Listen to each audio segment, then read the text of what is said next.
নমস্কার, আমি ডক্টর অনিন্দ্য দাস, শরণ্যা হাসপাতালের সাথে যুক্ত। গতকাল আমাদের কাছে একটি খুবই ইন্টারেস্টিং পেশেন্ট আসেন। ওনার নাম হলো mister Basudev Mondal, 42 years male. উনি একটা স্ট্রোক লাইক সিমটম নিয়ে আমাদের কাছে প্রেজেন্ট করেন। তারপর এমার্জেন্সিতে আমাদের আরএমওরা দেখেন এবং আমিও দেখি পেশেন্টটিকে। তারপর একটি সিটি স্ক্যান করা হয়। এরপর আমাদের যে ইনহাউস নিউরোলজিস্ট আছেন ওনাকে পেশেন্টটি ট্রান্সফার করা হয়। তারপর উনি আমাদেরকে কিছু ওপিনিয়ন দেন। নমস্কার, আমার নাম ডক্টর সাম্য সেনগুপ্ত। আমি শরণ্যা হসপিটালের সাথে যুক্ত, ভিজিটিং নিউরোলজিস্ট। সাধারণত স্ট্রোক পেশেন্টদের যে সিমটমগুলো হয় আমরা ফাস্ট বলে একটি নিমোনিক দিয়ে বলি। ফেস, আর্ম, স্পিচ এবং টাইম, মুখ বেঁকে যেতে পারে, হাত পায়ে দুর্বলতা হতে পারে, কথা জড়িয়ে যেতে পারে, খুব দ্রুত এটা ডেভেলপ করে এবং তার সাথে ব্যালেন্সেরও প্রবলেম হতে পারে। কিন্তু এই রোগীর ক্ষেত্রে শুধুমাত্র পায়ে উইকনেস, হাতে অল্প উইকনেস এবং খুব একটা বেশি কথা কিন্তু জড়িয়ে যায়নি। ইনিশিয়াল সিটি স্ক্যান দেখে রেডিওলজিস্ট এবং আমরা নিজেরাও দেখলাম যে এটি নর্মাল আছে, কিন্তু আমাদের সন্দেহের মাত্রা খুব বেশি থাকার জন্য একটি এমআরআই করি, যেখানে দেখা যায় একটি অদ্ভুত এরিয়াতে, যেখানে অ্যান্টিরিয়ার সেরিব্রাল আর্টারি বলে, সেইখানটাতে একটি জায়গাতে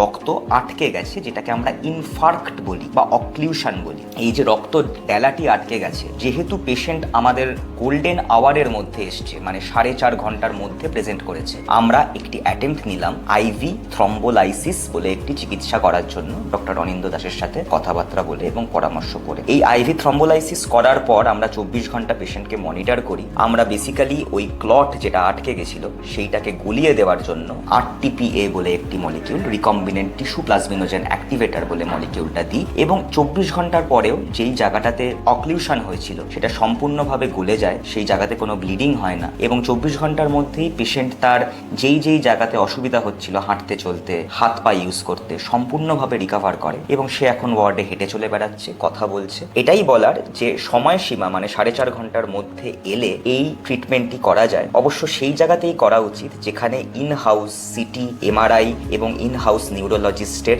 প্রেজেন্স আছে, কারণ এটি একটি বিরল টাইপের চিকিৎসা এবং এতে কিছু রিস্কও অ্যাসোসিয়েটেড থাকে। তাই ভালো টিম এবং অভিজ্ঞ টিম না থাকলে থ্রম্বোলাইসিস করা একটু ডিফিকাল্ট। কিন্তু ডক্টর অনিন্দ্য দাস এবং আমি এবং এখানকার সব আরএমওরা, এখানকার নার্সরা, আইসিইউ এর স্টাফরা অত্যন্ত কোঅপারেট করেন এবং পেশেন্টটি যে সুস্থ করতে পেরেছি আমরা 24 ঘন্টার মধ্যেই, এটা আমি মনে করি শরণ্যা হাসপাতালের জন্য একটি বিরাট সাফল্যের বিষয়। সব শেষে আমি এটাই যোগ করব, এই চিকিৎসা বর্ধমান শহরে আমরা কোথাও কোনোদিন দিতে পারিনি। এই ধরনের চিকিৎসা আমরা শরণ্যা হাসপাতালে এই কারণেই শুরু করতে সক্ষম হয়েছি যে এখানে ইন হাউসে আমাদের কাছে এমআরআই মেশিন, 24 আওয়ার্স ফেসিলিটি এবং একজন অভিজ্ঞ নিউরোলজিস্ট অ্যাভেলেবেল আছেন। তাই আমরা সমস্ত টিমের সাহায্য নিয়ে এই ধরনের একটা বিরল টাইপের চিকিৎসা দিতে পারছি এখানে, এবং এই চিকিৎসার ফলে স্ট্রোক সম্পূর্ণরূপে আরোগ্য হওয়া সম্ভব। তাই আশেপাশের পার্শ্ববর্তী এলাকায় যে সমস্ত মানুষজন স্ট্রোকে ভুগছেন বা স্ট্রোকে আক্রান্ত হচ্ছেন, আপনারা যত দ্রুত সম্ভব আমাদের হসপিটালে নিয়ে আসার চেষ্টা করুন। তাহলে আমরা যদি এমআরআই করে উইন্ডো পিরিয়ডের মধ্যে থাকে